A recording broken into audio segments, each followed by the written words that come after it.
প্রিয় শিক্ষার্থী, আসসালামু আলাইকুম। এইচএসসি আইসিটি চ্যাপ্টার 5 প্রোগ্রামিং সিতে আমরা প্রত্যেকটা প্রোগ্রামে প্রথমে একটা লাইন সংযুক্ত করে থাকি, সেটি হলো #include_stdio.h। এই যে #include_stdio.h এটা আমরা কেন ব্যবহার করি এই সম্পর্কে আমরা আজকে একটু বিস্তারিত জানব। দেখো, #include_stdio.h এই যে ইনক্লুড শব্দটা মূলত প্রি প্রসেসিং শব্দের অর্থ হলো পূর্ব, প্রসেসিং শব্দের অর্থ হলো প্রক্রিয়াকরণ, এবং প্রি প্রসেসিং হলো পূর্বের প্রক্রিয়াকরণ। কিসের পূর্বের প্রক্রিয়াকরণ? আমরা যে প্রোগ্রামিং সিটা লিখব এই সির পূর্বের প্রক্রিয়াকরণ। এরপর আসি আমরা, এরপর হলো সি। দেখো, সোর্স কোড আমরা কিন্তু এখনো পূর্বে আছি কোথায়? সি প্রোগ্রামিং এর #include-এর আগে সোর্স কোডটা কি করে?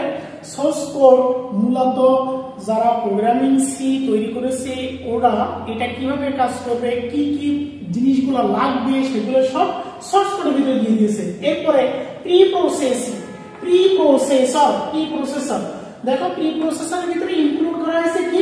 studio.h একটা ফাইল। এটা কিন্তু সি প্রোগ্রামিং এর কোনো এক্সটেনশন নয়, এটা হলো একটা ফাইল। #.h হলো একটা ফাইল। এখন দেখো, কম্পাইলিং, তোমরা ইন্টারপ্রেটার, কম্পাইলার এগুলো পড়ে শেখো। কম্পাইলিংটা কি করে? কম্পাইলিং হলো একটা উচ্চ স্তরের ভাষা, যে ভাষাটা কম্পিউটারের যে ভাষায় বোঝে, অর্থাৎ কম্পিউটার 0 বোঝে, এই 0 কনভার্ট করার জন্য যে প্রসেসিং বা প্রক্রিয়া সেটা হলো কম্পাইলার করে থাকে। এরপরে কি আছে? মেশিন কোড হলো সর্বস্তরে বা সর্বসাকল্যে 3 নম্বরে এসে যখন আমার এই প্রসেসগুলো শেষ হয়, মেশিন কোড, কম্পিউটার একটা মেশিন, এই কম্পিউটারকে ভাষায় বোঝানোর জন্য যে প্রসেসিং লাগে সেটা হলো মেশিন কোড। এই মেশিন কোডটা মূলত 0 দিয়ে তৈরি করা হয়। এখন দেখো, পরবর্তী কি আসছে? studio.h। এখানে তোমাদের এই যে স্টুডিও দ্বারা বোঝানো হচ্ছে স্ট্যান্ডার্ড ইনপুট আউটপুট। এখন স্টুডিও হলো স্ট্যান্ডার্ড, স্টুডিও কি? স্ট্যান্ডার্ড। এই যে আইটা হলো কি? ইনপুট, আর ওটা হলো আউটপুট। তাহলে একসঙ্গে স্টুডিওটা মূলত একটা শর্ট ফর্ম, এটার ফুল ফর্মটা কি হচ্ছে? Standard input output.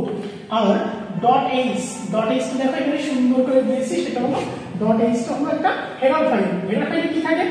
হেডার ফাইলে অনেকগুলো ফাংশন থাকে। ফাংশন কি জিনিস? ফাংশন হলো প্রোগ্রামিং সিতে আউটপুট দেখানোর জন্য, ইনপুট কল করার জন্য যেগুলো ব্যবহার করে থাকি। একটা উদাহরণ দিয়েছি, সেটা হলো প্রিন্টএফ একটি ফাংশন। প্রিন্টএফ, আমরা প্রিন্টএফে কি করি? প্রিন্টএফ, এটার ভিতরে যে ডাবল কোটেশন দেই, ডাবল কোটেশনের ভিতরে যেগুলো লিখি এগুলো স্ট্রিং। এই স্ট্রিংটা মূলত ডাবল কোটেশনে যেটা দেওয়া হয় এটাকে আমরা এই কমান্ড দ্বারা কি করতেছি? তাকে আদেশ করতেছি এটার আউটপুটটা দেখাবো, সেটা হলো প্রিন্টএফ। তাহলে আমরা সংক্ষেপে কি বুঝলাম? যে #include, এই যে #include একটা প্রি প্রসেসর, আর studio এটা একটা short form, standard input output, আর .h হলো একটা হেডার ফাইল। ওকে শিক্ষার্থী, তোমাদের জন্য শুভকামনা থাকবে। আজ এই পর্যন্ত। আল্লাহ হাফেজ।